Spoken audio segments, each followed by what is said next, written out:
Good morning students. पिछले video में अपन ने ईस्टर्न डेविएशन यानी परमाणु विचलन इंडिविजुअल सीरीज से ज्ञात करने का प्रयास किया, जिसमें अपन ने डायरेक्ट मेथड और शॉर्टकट मेथड से क्वेश्चन सॉल्व किए। आज विद्यार्थियों डिस्क्रीट सीरीज अर्थात खंडित श्रेणी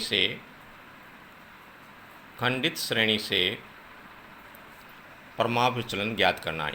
डिस्क्रीट सीरीज, अंग्रेजी में डिस्क्रीट सीरीज, हिंदी में खंडित श्रेणी से ईस्टर्न डेविएशन ज्ञात करना।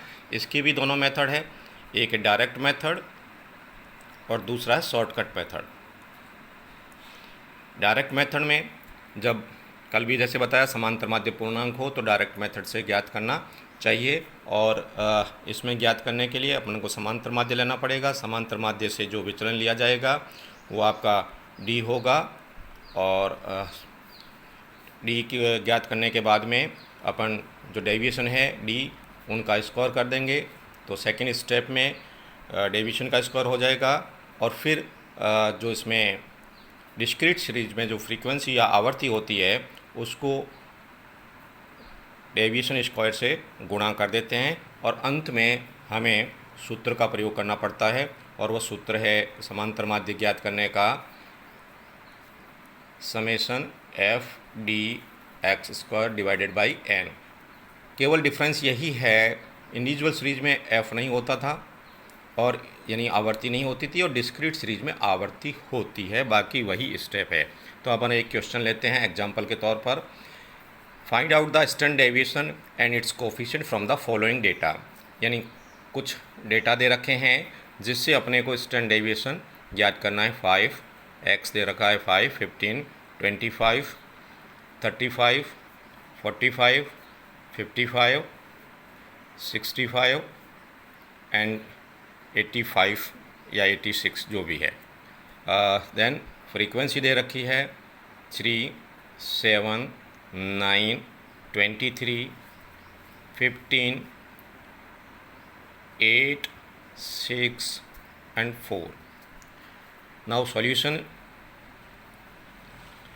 फर्स्ट साइज मीन्स x, तो हम x यहाँ से ऊपर क्वेश्चन में दे रखा है वो ले लेते हैं।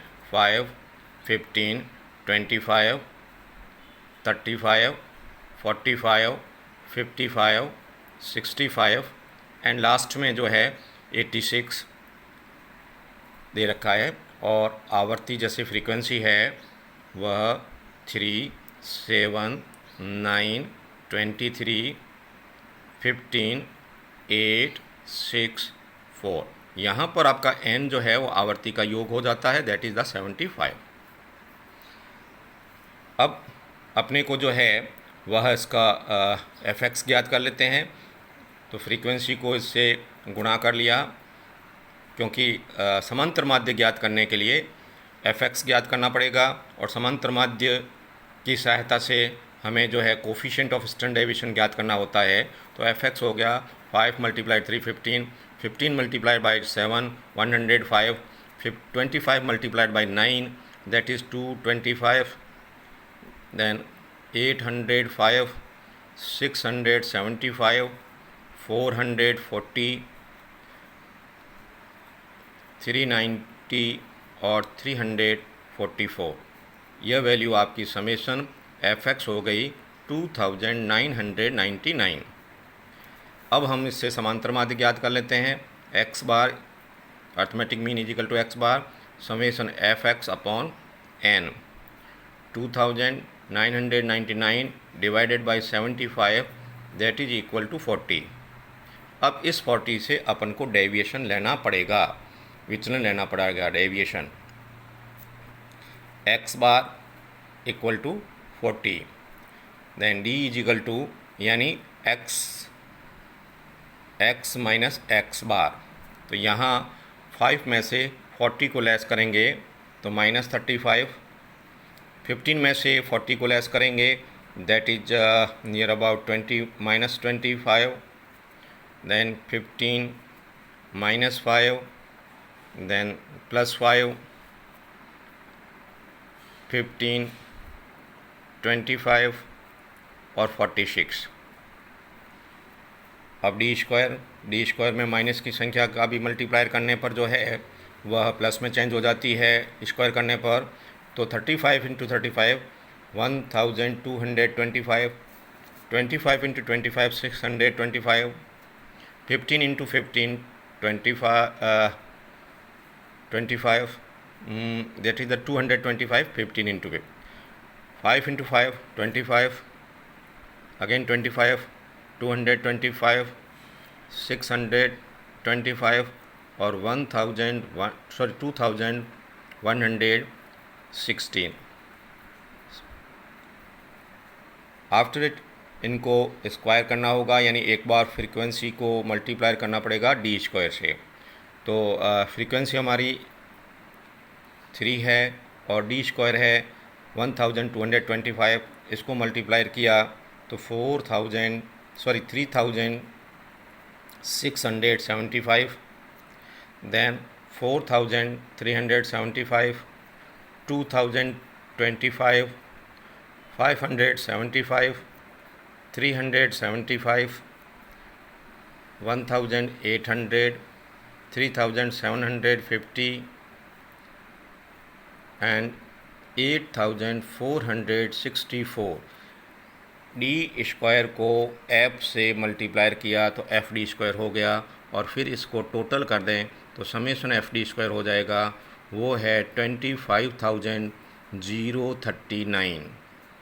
Now keep the value in this formula.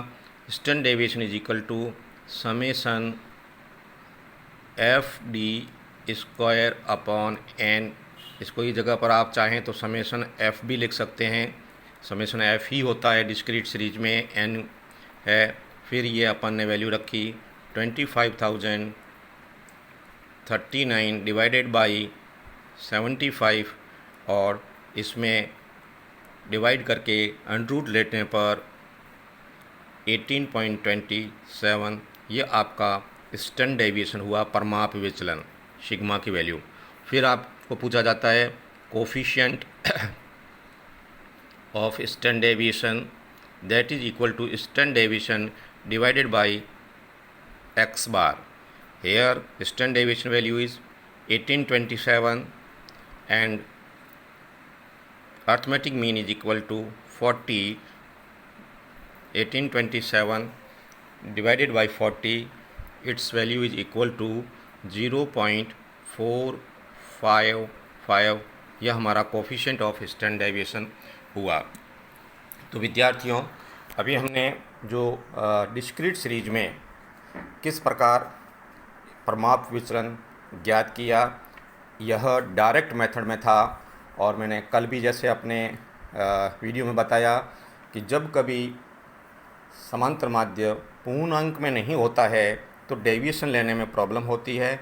अतः ऐसी स्थिति में एज्यूम मीन मान करके हमें क्वेश्चन को सॉल्व करना पड़ता है।